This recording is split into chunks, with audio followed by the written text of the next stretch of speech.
كنتم خير أمة أخرجت للناس تأمرون بالمعروف وتنهون عن المنكر وتؤمنون بالله. وقال الله تعالى: قد جاءكم من الله نور وكتاب مبين.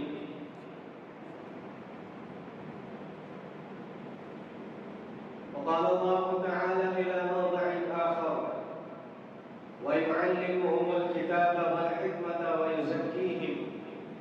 صدق الله المولانا العظيم وصدق رسوله النبي الكريم، ونحن على ذلك من الشاهدين والشاكرين والحمد لله رب العالمين. محترم حاضرین کرام، معزز بزرگوں اور میرے دینی بھائیوں، وجہ تخلیق کائنات سرور کون و مکان تاجدار مدینہ خاتم النبیین سید المرسلین شفیع المذنبین صلی اللہ علیہ وسلم کی خدمت میں ایک مرتبہ درود شریف پڑھتے چلے: اللہم صلی علی سیدنا شفیعنا وحبیبنا ونبینا ومولانا محمد وبارک وسلم. اللہ تبارک و تعالیٰ نے قرآن مجید کو، فرقان حمید کو ہم تمام کی ہدایت کے لیے نازل فرمایا. میرے اور آپ کے آقا حضور پرنور صلی اللہ علیہ وسلم کو رب العالمین نے رحمت للعالمین بنا کر مبعوث فرمایا.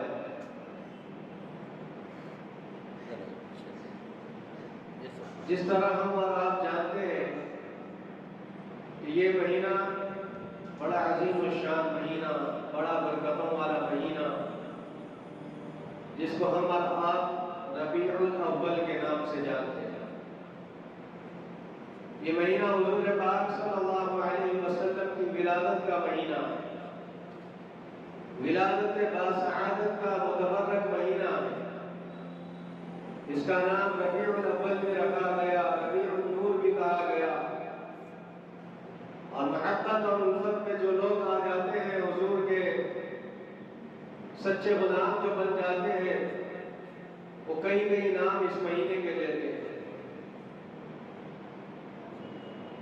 عرض کرنے کی بات یہ ہے، ربیع الاول کا مہینہ جیسے آتا ہے سارے عالم کے اندر ایک خوشی کا ماحول پیدا ہو جاتا ہے. بچے ہو، جوان ہو، بوڑھے ہو، عورتیں ہو، خواتین ہو، بچیاں ہو، سب کو معلوم ہے کہ حضور پاک صلی اللہ علیہ وسلم کی آمد کا مہینہ تھا، اور حضور پاک صلی اللہ علیہ وسلم کی ولادت باسعادت اسی مہینے میں پیش آئی.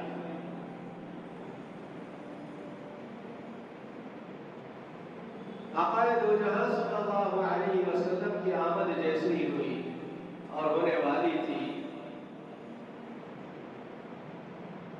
اس سے پہلے اللہ تبارک و تعالیٰ نے پوری دنیا کے سامنے یہ بتلانا چاہ رہا تھا کہ دیکھو اب دنیا کے اندر ایک ایسی شخصیت آنے والی ہے، ایسی ہستی آنے والی ہے، ایسا اللہ تبارک و تعالیٰ کا محبوب بندہ، محبوب دو عالم صلی اللہ علیہ وسلم کی تشریف آنے والی ہے، ہونے والی ہے. اس سے پہلے دنیا کے نظام کو سدھارنا چاہتا. اصحاب فیل کا واقعہ بھی حضور پاک صلی اللہ علیہ وسلم کی آمد سے 40-50 دن پہلے پیش آئے. تو یہ اس بات کی علامت ہے کہ اب پوری دنیا کے اندر یعلمہم الکتاب ویزکیہم، کتاب یعنی قرآن پاک پہنچانے کے لیے حضور پاک صلی اللہ علیہ وسلم کی آمد ہونے والی ہے. اور ہمارے دلوں کے اندر جو اس وقت جو عالم کے اندر جو لوگ زندگی گزارا کرتے تھے، ان کے دل اللہ کی محبت سے ہٹ کے دنیا کے اندر مشغول ہو گئے. ان کے دلوں کو بھی پاک کرنا. تو چنانچہ اللہ تبارک و تعالیٰ نے دیکھا کہ دنیا کا بالکل نقشہ بدل رہا ہے، اب محبوب دو عالم صلی اللہ علیہ وسلم کو بھیجنا ہے، تو ہمارے لیے باعث رحمت ہے، برکت ہے۔ حضور پاک صلی اللہ علیہ وسلم کی آمد اس مہینے میں ہوئی، اور ہونے کے بعد آج تک اور آنے والے قیامت تک کے آخری دن تک جتنے حضور پاک صلی اللہ علیہ وسلم کی امت میں رہیں گے، زندگی گزاریں گے، سب کے سب افضلیت میں شمار ہیں۔ ہمارے پاس ایک مشغلہ بن گیا کہ اگر رمضان آ گیا کچھ دن نمازی بن گئے پھر چھوڑ گئے، عید الاضحیٰ آئی کچھ دن عبادتیں کر لیے، روزے رکھ لیے، پھر قربانی والا عمل کر لیے، پھر مسجدوں کو آنا چھوڑ دیا۔ پھر جیسے ہی ربیع الاول کا مہینہ آتا ہے تو 12 تاریخ کے انتظار میں رہتے ہیں۔ بہت اچھی بات ہے، انتظار کرتے رہنا چاہیے، لیکن انتظار کرنے پر یہ حکم دیا جا رہا ہے کہ صرف ایک دن کا ولادت کا معاملہ ہم کو قبول نہیں ہے، یہ اللہ فرماتا ہے۔ اللہ تبارک و تعالیٰ کو تو اپنے محبوب دو عالم صلی اللہ علیہ وسلم کے ساتھ ہمیشہ رشتہ قائم کرنا پسند ہے۔ ہمیشہ اللہ کے نبی صلی اللہ علیہ وسلم کا غلام بن کے رہے، اور ایک دن دو دن ریالیاں نکل رہی ہے، پورا دھوم دھام مچا ہوا ہے، سڑکوں پہ نکلے ہوئے ہیں، روڈ کو جام کر رہے ہیں، اور بعض لوگوں کے ساتھ بعض نوجوانوں کو ہم نے یہ بھی دیکھا کہ نعوذ باللہ کلر ایک دوسرے کے اوپر پھینک رہے ہیں، کلر ایک دوسرے کے اوپر پھینکتے ہوئے پھر لوگوں کے سامنے چیختے ہیں، چلاتے ہیں، اور بآواز بلند اعلانات کرنا چاہتے ہیں۔ اسلام میں کبھی اس کی دعوت نہیں۔ ولادت کی باسعادت گھڑیاں، ولادت کا بامبارک مہینہ اس بات کی طرف ہم کو اشارہ کر رہا ہے کہ دیکھو اللہ تبارک و تعالیٰ نے اپنے محبوب دو عالم صلی اللہ علیہ وسلم کی ولادت کی جو تاریخ کا انتخاب فرمایا وہ ربیع الاول۔ اب مہینہ آ گیا تو ہمارے اندر کا ایمان اور مضبوط ہو جانا چاہیے تھا، ہمارے ایمان کی حرارت میں اور اضافہ ہونا چاہیے، ہمارے اعمال کے اندر اور اضافہ ہونا چاہیے۔ یہ نہ ہو کہ بھئی ایک دن ہم جو ہے خوشی منائیں، ایک دن دھوم دھام مچائیں، ریالیوں میں جائیں، اور جو ہے چہروں پہ جو ہے ارش لگائیں، کلر لگائیں، پٹیاں باندھیں اور گلی کوچوں کو سجائیں، سب اپنی جگہ ٹھیک ہے۔ دوسرے دن پھر کون ہے، دوسرے دن پھر کون جو اللہ کے نبی صلی اللہ علیہ وسلم کی سنتوں کو زندہ کرے گا؟ سمجھنے کی ضرورت ہے۔ ہم یہ اس بات کا جو ہے اعلان تو کر رہے ہیں کہ ہم نبی پاک صلی اللہ علیہ وسلم کے غلام ہیں، ہاں ضرور ہے، اس میں کوئی شک اور شبہ کی بات نہیں، لیکن غلام جب کسی کی غلامی میں آ جاتا ہے وہ اپنی منمانی زندگی کو چھوڑنا پڑتا ہے، اپنی منمانی زندگی نہیں گزار سکتا۔ کیوں؟ اس لیے کہ وہ آقا کا جو ہے تابع ہو جاتا ہے، جو حکم اس کو آقا کی طرف سے ملتا ہے وہ بجا لانا اس کے لیے ضروری ہو جاتا ہے۔ اور ہم ایک دن، دو دن، 3-4 دن بس خوشیاں مناتے ہوئے گلی کوچوں میں، گاڑیوں پہ، ریالیوں میں ہمارے بہت سے نوجوانوں کو ہم دیکھ رہے ہیں کہ اس دن ریالیوں میں شرکت تو کرتے ہیں لیکن ان کی نمازیں قضا ہو رہی ہیں۔ اللہ کے نبی صلی اللہ علیہ وسلم نے اس دنیا سے جب پردہ، ظاہری پردہ فرما رہے تھے، کیا فرمایا؟ وَمَا مَلَكَتْ أَيْمَانُكُمْ، کہ اپنے ماتحتوں کا خیال رکھو، اور پھر فرمایا میری آنکھوں کی ٹھنڈک نماز ہے، اس نماز کو قائم کرو۔ ہم اپنے نبی پاک صلی اللہ علیہ وسلم کی اس میلاد والی محفل میں جا تو رہے ہیں لیکن آنکھوں کو جو ہے ٹھنڈک پہنچانے کے بجائے تکلیف میں مبتلا ہے۔ تو کیسے امتی ہو گئے ہم، کیسے غلام ہو گئے؟ اپنے آقا کا حکم بجا ہی نہیں لا رہے۔ تو اسی لیے فرمایا جا رہا ہے کہ یہ جو ربیع الاول کا مہینہ آتا ہے اپنے گھروں کے اندر ایک نظام کو بنانا چاہیے، اپنے گھروں کے اندر اپنے بچوں کو سمجھانا چاہیے، ان کے سامنے حضور پاک صلی اللہ علیہ وسلم کی سیرت کو رکھنا چاہیے کہ ہمارے نبی کا بچپن کیسا تھا، ہمارے نبی کی جوانی کا عالم میں کیسے حالات تھے، حضور پاک صلی اللہ علیہ وسلم کی مکی زندگی کیسے تھی، اللہ کے نبی صلی اللہ علیہ وسلم کی مدنی زندگی کیسے تھی، اور آخر کے ایام میں اسلام کو فوقیت کیسے ملی، اسلام میں لوگ جوق درجوں کیسے شامل ہوئے، اللہ کے نبی صلی اللہ علیہ وسلم کے اخلاق کیسے تھے، حضور پاک صلی اللہ علیہ وسلم کا چلنا کیسا تھا، حضور پاک صلی اللہ علیہ وسلم کے بات کرنے کا انداز کیسا تھا، آقا علیہ السلام جب ہنسنا چاہتے تو مسکراہٹ کیسی تھی، جب غصہ آتا تو غصے کو ختم کرنے کا معاملہ بتلایا گیا۔ ہم یہ ساری چیزوں کو اللہ کے نبی صلی اللہ علیہ وسلم جب کبھی کسی سے بات کرتے پوری طرح متوجہ ہو کے بات کرتے۔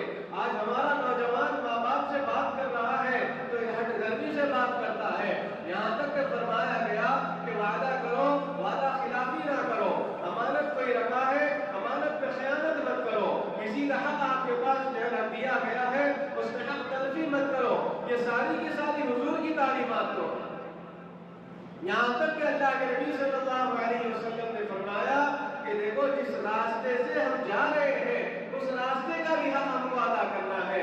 صحابہ نے پوچھا یا رسول اللہ راستے کا حق کیا ہے؟ فرمایا گیا راستے کا حق بھی ہے اور راستے کا حق جو ہے صدقے کے ذریعے سے کیا جا سکتا ہے۔ لوگوں نے پوچھا کہ راستے میں ہم صدقہ کیسے کر سکتے ہیں؟ فرمایا گیا بما تطل علی طریق صدقہ، کہ جب کبھی کوئی مومن مسلمان کسی راستے سے گزرتا ہے تو فرمایا گیا وہ راستے سے تکلیف دہ چیز اگر ہٹا دیتا ہے اللہ اس کے ہٹانے پر صدقہ دینے کے برابر ثواب ہوتا۔ مومن کا شیوا تو یہ ہوتا کہ تکلیف دینے والی چیز راستوں سے ہٹا دے۔ آج ہم دیکھ رہے ہیں کہ ہمارے پاس گھر میں چھوٹی سی ایک دعوت آ گئی بس پوری گلی کو پیک کر دیتے، سامنے والے آنے جانے والوں کو تکلیف۔ ہمارے پاس کوئی محفل لگی ہوئی رہتی ہے، اگر جو ہے دینی محفل بھی اگر ہم سجا رہے ہیں، اگر وہاں سے آنے جانے کا کوئی دوسرا راستہ موجود نہیں ہے تو کوئی اجازت نہیں ہے، اسلام نے اس کی اجازت نہیں دی ہے کہ آپ راستہ لو۔ آپ کو حکم دیا جا رہا ہے، اسلام کا طریقہ بتلایا جا رہا ہے کہ آنے جانے والے لوگوں کو تکلیف والے اعمال سے بچانا چاہیے، راستہ چھوڑ کے آپ کو جو ہے اپنی محفلوں کو سجانا۔ ایک مرتبہ یہود و نصارہ کی بستیوں سے مسلمانوں کا گزر ہوا، دیکھا کہ راستے میں جو ہے کانٹے پڑے ہوئے ہیں، راستوں سے جو ہے پتھر پڑے ہوئے ہیں، لوگوں کو جو ہے ٹھہرا کر پوچھا گیا کہ بھئی یہ آخر راستہ اتنا جو ہے خراب کیوں ہے؟ تو ان لوگوں نے کہا کہ بڑی مدت ہو گئی صاحب یہاں سے کوئی مسلمان نہیں گزرا ہوتا، اگر کوئی مسلمان یہاں سے گزرا ہوتا تو وہ اپنے راستے کا حق ادا کرتے چلا جاتا، تو ہم لوگوں کا نام و نشان ایسا تھا، امت محمدیہ کے لوگوں کا عالم ایسا ہوا کرتا تھا، ایک مومن کا شیوا ایسا ہوتا تھا کہ راستے سے بھی اگر جاتا تو تکلیف دہ چیز کو ہٹا دے۔ یہ آقا علیہ السلام کی سنت مبارکہ ہے۔ ہمارے بچے گھروں کے اندر کیسے اعمال میں مبتلا ہے کہ نبی پاک صلی اللہ علیہ وسلم کا بچپن ہم نے نہیں پڑھا، صحابہ اکرام رضوان اللہ تعالی علیہ اجمعین کی زندگیوں کے حالات ہم نے اپنے بچوں کو پڑھائے نہیں، اگر پڑھا لیتے تو آج ہم کو جو ہے شکوہ نہیں رہتی، کہ ہم شکوہ نہیں رہتا کہ ہمارے بچے ہمارے ہاتھ سے چھوڑ گئے، ہمارے بچے ہماری نہیں سن رہے، ہمارے بچے ہماری فرما برداری نہیں کر رہے۔ یہ عالم کیوں ہو رہا ہے ہمارے گھروں کے اندر؟ ہماری تربیت پہ شاید ہو سکتا ہے کچھ کوتاہیاں ہو رہی ہیں۔ اگر ہماری تربیت میں کوتاہی نہیں ہوتی تو ہمارا بچہ ہمارے ساتھ مسجد میں آنے والا ہوتا، ہمارا بچہ ہمارے ساتھ گھروں میں قرآن پڑھنے والا ہوتا، ہماری اولاد ہمارے ساتھ فجر میں اٹھنے والی ہوتی، ہماری اولاد قرآن ہمارے ساتھ پڑھنے والی ہوتی، ہماری اولاد حضور پاک صلی اللہ علیہ وسلم پر درود و سلام پڑھنے والی ہوتی، ہماری اولاد گھروں کے اندر ذکر و اذکار کی محفلوں کو سجانے والی ہوتی۔ آج ماحول یہ ہو گیا کہ باہر سے لوگوں کو بلائے، 2 گھنٹے 1 گھنٹے کی محفل لگائے اور ختم قرآن کرایا جا رہا ہے، بسم اللہ کے دستر لگائے۔ بھئی باہر والے بچے آ کے پڑھ رہے ہیں تو گھر والوں کے پاس وقت کیوں نہیں؟ گھر والے بھی تو پڑھ سکتے ہیں، گھر والے بھی کیوں اس عمل کو زندہ نہیں کرنا چاہتے؟ پھر شکوہ ہے پھر جو ہے اللہ کے سامنے شکایتیں کرتے ہیں، ہمارے گھروں میں برکت نہیں رہے گی، گھروں میں برکت نہیں رہے گی، گھروں میں برکتیں کیسے آئے گی؟ صبح پورا ہمارا بچہ سوتا ہے، دوپہر سے پہلے اٹھ رہا ہے، گھر کے اندر کوئی ذکر و اذکار کی آوازیں نہیں، گھر کے اندر کوئی تلاوت کی آوازیں نہیں، گھر کے اندر کوئی جو ہے نمازوں کے نوافل کے آداب و احترام نہیں، اور گھروں کے اندر سارے سوتے پڑے ہیں، گھروں کے اندر سارے جو ہے بے یار و مددگار کی طرح اپنے آپ کی منمانی زندگی گزار رہے ہیں، تو گھروں کے اندر برکت کیسے آئے؟ گھروں کے اندر برکت آنا ہے تو اپنے گھروں کو مردہ خانے ہونے سے بچانا ہے، قبرستان ہونے سے اپنے گھروں کو بچانا ہے۔ اٹھ جائیں، صبح صادق اٹھ جائیں، اللہ کا وعدہ ہے کہ میرے بندوں صبح اٹھو اور میرے سامنے سجدہ کرو، پھر دیکھ لینا پوری دنیا کو میں تمہارے سامنے سجدہ کرا، پوری دنیا تمہارے قدموں میں لا کر ڈال دوں۔ جب تم میرا در صبح چھوڑ دو گے تو پورا دن در بدر کی ٹھوکریں کھاتے پھرو گے۔ ایک در جو اللہ کا ہے، اس در میں آ کے ہم کو جو ہے جھکنا ہے، پوری دنیا کو اللہ ہمارے سامنے جھکا دے۔ آج ہم اللہ کے در کو، اللہ کے گھر کو بھول گئے، جس کی وجہ سے پوری دنیا ہم کو ڈرا رہی ہے، پوری دنیا ہم کو دھمکانے کی کوششیں کرتے ہیں۔ تو میرے محترم بزرگوں اور دوستوں، یہ جو ہے ربیع الاول کا مبارک مہینہ ہم کو اس بات کا پیغام دے رہا ہے، جگا رہا ہے، سبق دے رہا ہے، امت محمدیہ کے لوگوں، اللہ کے نبی سے جو سچا تعلق جوڑنا ہے وہ تعلق جوڑو۔ اللہ کے نبی نے فرمایا من احب سنتی فقد احبنی، جو میری سنت کو زندہ کرتے ہوئے اس پر عمل کرے گا میں اس سے محبت کروں گا۔ کتنی بڑی بات اللہ کے نبی نے فرمایا، خود اللہ کے نبی اس امتی سے محبت کا معاملہ فرمایا۔ ومن احبنی، پھر اللہ کے نبی صلی اللہ علیہ وسلم فرماتے ہیں اور جو مجھ سے محبت کرتا ہے، میرے عشق میں مبتلا ہوتا ہے، ہمیشہ میری محبت میں گرفتار رہتا ہے، ہمیشہ اپنے ماں باپ سے زیادہ مجھے چاہتا ہے، میری سنتوں کو چاہتا ہے، ومن احبنی کان معی فی الجنہ، تو دیکھ لینا وہ کل میرے ساتھ جنت میں رہے۔ اللہ کے نبی کا وعدہ ہے کہ میں اس کو اپنا ساتھی بناؤں گا جنت میں، میں اس کو اپنا ساتھی بناؤں گا جنت میں، میں اس کا ہاتھ پکڑ کے لے کے جاؤں گا جنت میں۔ کیسے لوگ؟ وہ لوگ جو ہمیشہ اللہ کے نبی کی سنتوں پر عمل پیرا ہوتے ہیں، قال اللہ قال رسول پر عمل کرتے ہیں، اطیعوا اللہ و اطیعوا الرسول کو جانتے ہیں، اس کی نگہبانی کرتے ہیں اور اس کے اوپر اطاعت گزاری کا معاملہ کرتے ہیں، اللہ تعالیٰ ان کے لیے فرماتا ہے۔ پھر فرمایا گیا یا ایھا الذین آمنوا قوا انفسکم۔ آج معاملہ کیا ہو گیا؟ معاملہ یہ ہو گیا کہ ہر آدمی سامنے والے کو دیکھ رہا ہے، قرآن کہہ رہا ہے کہ پہلے اپنے بارے میں سوچو کہ ہم کیا ہیں، ہماری اوقات اللہ کے دربار میں کیا ہے، ہمارا مرتبہ اللہ کے دربار میں کیا ہے، ہماری جو ہے اللہ تبارک و تعالیٰ کی بارگاہ میں ہمارا مقام و مرتبہ کیا ہے۔ قوا انفسکم، پھر فرمایا گیا ایھا الذین آمنوا علیکم انفسکم، اے اللہ کے بندو، اے ایمان لانے والوں، کم سے کم پہلے اپنی تو خبر لے لو، اپنی فکر کرو کہ ہم کس دہانے پہ ٹھہرے ہوئے ہیں، کیا ہم جہنم میں جا رہے ہیں یا جنت کے راستے میں جا رہے ہیں، کیا ہم کیسے مقام پہ ٹھہرے ہوئے ہیں، کیا ہمارے اندر جو ایمان ہے وہ ایمان کی حرارت ہم کو جنت میں لے جانے والی ہے، یا ہم جو ہے جس گناہوں کے اندر مبتلا ہے کیا وہ گناہ ہم کو جو ہے جہنم کی طرف لے جانے والے ہیں۔ ہم اپنی فکر کیوں نہیں کرتے؟ ہمیں اپنے پڑوسی کی فکر زیادہ رہتی ہے، ہمیں اپنے بھائی کی فکر زیادہ رہتی ہے، ہم کو اپنے دوست کی فکر زیادہ رہتی ہے، ہم کو اپنے کاروبار کی فکر زیادہ رہتی ہے، ہم کو اپنے رشتہ داروں کی فکر زیادہ رہتی ہے، ہمیشہ ان کی فکر میں لگے ہوئے رہتے ہیں کہ کون کیسا ہے، کون کیا کر رہا ہے، کتنا کما رہا ہے، کتنا کھا رہا ہے، کیا پہن رہا ہے، کیسی گاڑی پہ پھر رہا ہے۔ ارے بھائی، سارے لوگوں کی فکر کرتے کرتے آپ کے دل کے اندر بیماری کیوں مبتلا ہے؟ اپنے آپ کو دیکھو کہ ہم کتنے جو ہے نمازی بن رہے ہیں، ہم کتنے ذکر و اذکار کرنے والے بن رہے ہیں، ہم کتنے اللہ کے قرب حاصل کرنے والے بنے ہیں، ہم اللہ کے کتنے برگزیدہ بندے بنے ہوئے ہیں، ہم اللہ کے کتنے قریب ہو رہے ہیں، اللہ ہم سے کتنا قریب ہو رہا ہے۔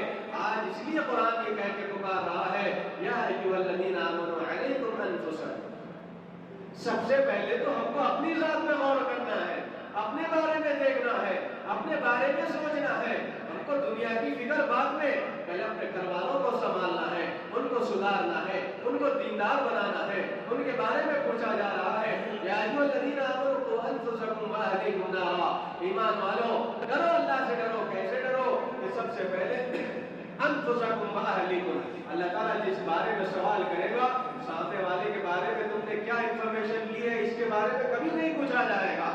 اللہ کسی بارے میں پوچھے گا تو سب سے پہلے اپنے بارے میں اور پھر اپنے گھر والوں کے بارے میں ہم سے کہ کتنا ہم ایمان پہ چل رہے ہیں، کتنی سنتوں کے اوپر زندگی گزار رہے ہیں، کتنا ہم اللہ کرتے ہوئے زندگی گزار رہے ہیں، کتنا ہم اللہ کے نبی صلی اللہ علیہ وسلم کے سچے عاشق بن کے زندگی گزار رہے ہیں۔ وقودها الناس والحجارہ، کہیں ایسا نہ ہو کہ ہم جو ہے اپنے اولاد کی تربیت صحیح نہیں کریں، ہم اپنے بچوں کی، اپنی بیوی کی تربیت صحیح نہیں کریں، جس کی وجہ سے اللہ تعالیٰ ان کو جہنم کا ایندھن بنا دے گا، جہنم کا کولا ان کو بنا کر جلاتا ہوا رکھ دے گا۔ اللہ کی پناہ میں آنا چاہیے، اللہ ایسی چیزوں سے ہماری حفاظت فرمائے، ہمارے بچوں کی حفاظت فرمائے، ہمارے گھر والوں کی، ہمارے عزیز و اقارب کی حفاظت فرمائے۔ کون ہے جو جہنم کا کوئلہ بننا چاہتا ہے؟ کون ہے جو جہنم کی جو ہے لکڑیاں بننا چاہتا ہے؟ اس سے تو روزانہ اللہ کے نبی پاک صلی اللہ علیہ وسلم 70 مرتبہ دوزخ کی ہولناکی سے اللہ کی بارگاہ میں پناہ مانگا کرتے ہیں۔ وقنا عذاب النار، ہر دعا کے اندر یہ اللہ کے سامنے گڑگڑاتے تھے، یا اللہ یہ جہنم کی آگ سے ہم کو بچا دے، اللہم اجرنا من النار، اللہ کے سامنے دعائیں کرتے تھے، یا اللہ یہ جہنم کی آگ کو ہم برداشت نہیں کر پائیں گے، اس لیے اللہ کی بارگاہ میں دعا کرتے ہیں یا اللہ ہم کو جہنم کی آگ سے بچائے۔ اللہم اجرنا من النار، یا مجیر، اللہ سے مانگتے رہتے ہیں یا اللہ بس تو ہی بچانے والا، تو ہی حفاظت کرنے والا، تو ہی ہم کو جو ہے حشر کے میدان میں بچانے والا ہے۔ کہ ہم جو ہے روزانہ دعا میں کیوں کہہ رہے ہیں؟ اس لیے کہہ رہے ہیں کہ جہنم کی ہولناکی اللہ کے نبی پاک صلی اللہ علیہ وسلم 70 مرتبہ روزانہ اس سے پناہ۔ آج ہماری زندگیوں کے حالات کیا ہیں؟ ربیع الاول کا مہینہ آیا، بس جھگڑوں کے اندر ہمارا وقت لگ رہا ہے، اختلافات میں ہمارا وقت لگ رہا ہے، ہم اپنے بھائی کی قبر کا حساب ہم نہیں دے سکتے، لیکن ان کے سامنے صحیح پیغام پہنچا دینا ہمارا عمل ہے کہ دیکھو اللہ تبارک و تعالیٰ کا جو احکامات ہیں اس احکامات کو تو پہلے مکمل کرو۔ اللہ کے نبی پاک صلی اللہ علیہ وسلم نے جو فرائض اللہ کی طرف سے ہمارے پاس آئے ہیں ان تمام فرائض کو ہم ادا کر رہے ہیں یا نہیں کر رہے اس کے اوپر ہماری فکر نہیں رہتی، چھوٹے چھوٹے مسائل پہ لڑائی ہے۔ اپنا پڑوسی اگر کچھ حضور کی محبت پہ کرنا چاہتا ہے اس کو کر لینے دو، لیکن میرے محترم بزرگوں دوستوں جب فرائض کا معاملہ آ جائے چھٹی پکڑ لو، دیکھو نماز کا وقت ہے میرے بھائی۔ اللہ کے نبی صلی اللہ علیہ وسلم کی سچی اور سب سے بڑی عبادت ہم کو جو متوجہ اس طرف کرتی ہے، چلو نماز کے لیے آپ بھی چلو۔ اس میں ہم کو بولنے کا حکم رکھا گیا، اس میں ہم اس کو جو ہے سمجھانے کا حکم ہمارے پاس رکھا۔ اسی لیے قرآن کے اندر فرمایا کہ وَتَعَاوَنُوا عَلَى الْبِرِّ وَالتَّقْوَىٰ، کہ نیکی کے کاموں میں ہم ایک دوسرے کے مددگار بننا چاہیے، ایک دوسرے کا ساتھ دینا چاہیے، ان کو سمجھانا ہے دیکھو یہ جو ہم جو ہے عرش وغیرہ یہ جو بتیاں لگاتے ہیں، یہ جو کلمے لگاتے ہیں، یہ جو اسلامی شعار ہم اپنے گھروں کے پاس سجاتے ہیں، ایک دن نہ ایک دن کبھی گاڑی آ جاتی ہے، کبھی بڑے بڑے ٹرک آتے ہیں، کبھی جو ہے یہ لڑیاں جو ہے کلمے والی یہ جو ہے اسلامی شعار والی نیچے گر جاتی ہے، اس کے اوپر کعبہ بھی جو ہے چھپا ہوا رہتا ہے، مدینہ المنورہ بھی چھپا ہوا رہتا ہے۔ ہم نے اکثر جو ہے دیکھا میلاد النبی کے جو جلسے ہوتے ہیں 12 تاریخ گزر جاتی ہے، سب لوگ اپنے اپنے کام مکمل کر لیتے ہیں، تو ان چیزوں کو متبرک تصویروں کو جس پہ کلمہ بھی ہوتا ہے، جس پہ حضور پاک صلی اللہ علیہ وسلم کا درود پاک بھی لکھا ہوا رہتا ہے، جس پہ کعبہ اور مدینہ المنورہ کی تصویریں بھی ہوتی ہیں، وہ سارے کے سارے کوڑے دانوں میں ہم نے دیکھا، کچرے دانوں میں ہم نے دیکھا، موریوں کے پاس ہم نے دیکھا، گلیز پانی میں جو ہے پڑے ہوئے ہم نے دیکھا۔ اس لیے احتیاط برتنا چاہیے۔ ہم آپ سے یہ نہیں کہہ رہے کہ بھئی اگر آپ کا دل چاہا ہم آپ کے دل کے مالک نہیں ہو سکتے، آپ کا جواب آپ دینے والے، لیکن یہ اسلامی شعائر کا کم سے کم اہتمام تو کریے یہ جو کعبہ اور مدینہ المنورہ کی تصویریں لگا کے آپ لگا تو دیتے ہیں، کبھی ہواؤں سے اڑ کے چلی جاتی ہے، ٹائر گاڑی چلے جا رہی ہے، لوگ کھدر رہے، بچوں کو معلوم نہیں رہتا، کھینچتے ہوئے چلے جاتے ہیں، اور بلدیہ والے آتے ہیں فوراً اس کو کاٹ دیتے ہیں، اکھاڑتے ہیں، پھر جو ہے کچرے دانوں میں ڈال دیتے ہیں۔ اس کی بے حرمتی کے کون ذمہ دار؟ اس کا بھی تو لگانا جب آپ کی ذمہ داری ہے، تو نکالنا بھی تو آپ ہی کی ذمہ داری۔ آپ کلمہ لوگوں کے سامنے لگانا چاہ رہے ہیں تو اس کے بعد کیا اس کی بے حرمتی کرے؟ بہت سی چیزیں ہم نے دیکھا کہ ٹرکوں پر، گاڑیوں پر کلمے نہ جانے کیا کیا چیزیں لگاتے ہیں، پھر لوگ بچے اس کے پر ٹھہر جاتے ہیں۔ اللہ کلمے کی بے حرمتی ہو تو ایسی چیزوں سے اپنے آپ کو مبارک کام کے لیے آپ تصور کرتے ہوئے جا رہے ہو، نیکی کرنے کا معاملہ دلوں میں آ رہا ہے، لیکن وہاں سے ہمارا جو پیغام پورے عالم میں پہنچ رہا ہے وہ غلط پیغام۔ اب ہمارے نوجوان بچے ڈی جے لگا کے ناچ رہے ہیں، اللہ اکبر۔ بھلا بتلائیے کون سی ایسی میلاد ہے، کون سا ایسی محفل ہے جو نام اللہ کے نبی پاک صلی اللہ علیہ وسلم کا نام نامی ہے اور ناچ گانا اس میں آتا ہے۔ ایک مرتبہ فرمایا گیا، علامہ بہت بڑے گزرے ہیں، ان سے پوچھا گیا کہ موسیقی حرام ہے یا موسیقی کے تعلق سے اسلام کے اندر کیا حکم ہے؟ تو فرمایا گیا شیطان ہمیشہ موسیقی کے ذریعے سے، میوزک کے ذریعے سے انسانوں کے دماغ کے اندر اپنی جگہ بناتا ہے اور انسان کو اپنے آپے سے باہر کر دیتا ہے۔ اور لوگ اس کا ایک نام یہ بھی دیے ہیں کہ بھئی جو ہے میوزک جو ہے دل کا سکون۔ اللہ قرآن کیا کہہ رہا ہے؟ الا بذکر اللہ تطمئن القلوب۔ اور لوگ کیا نام دے دیے کہ بھئی میوزک سے جو ہے دل کا سکون، استغفر اللہ، اس سے سکون حاصل نہیں ہو سکتا۔ وقتی سکون ملتا ہے تو پھر آپ اپنی مرضی، ہم قرآن پہ عمل کریں گے۔ قرآن کہتا ہے الا بذکر اللہ تطمئن القلوب۔ اپنے دلوں کو مطمئن کرنا چاہتے ہیں، اپنے دلوں کو کنٹرول میں رکھنا چاہتے ہو تو قرآن پڑھ لیا کرو، اللہ کا ذکر کر لیا کرو، اللہ اللہ کرتے رہا کرو۔ اپنے دل پہ ہاتھ رکھ کے خود دیکھو، دھڑکنے کی جو مقدار ہے وہ لیول ہو جائے گی، اور جو میوزک جب چلتے رہتا ہے دلوں پہ ہاتھ رکھ کے چیک کر لو وہ بڑھتی چلے گی۔ تو بہرکیف میرے محترم بزرگوں دوستو، اس میلاد کے عنوان سے بہت سی بے حرمتیاں ہو رہی ہے، اس سے اپنے نوجوان بچوں کو بچانا ہے۔ اس دن جو ہے ایک ہی دن جو ہے ہم کو میلاد منانا ہے، یہ کہاں سے فلسفہ ہم نے لایا؟ کیا ایک دن حضور کی محبت دل میں رکھ لی ہے پھر ختم ہو گئی؟ نہیں میرے محترم بزرگوں دوستو، یہ تو ایمان میں اضافہ کرنے والا مہینہ ہے۔ اس مہینے کی آمد کا ذریعہ یہ ہے کہ حب رسول میں اور مبتلا ہونا ہے۔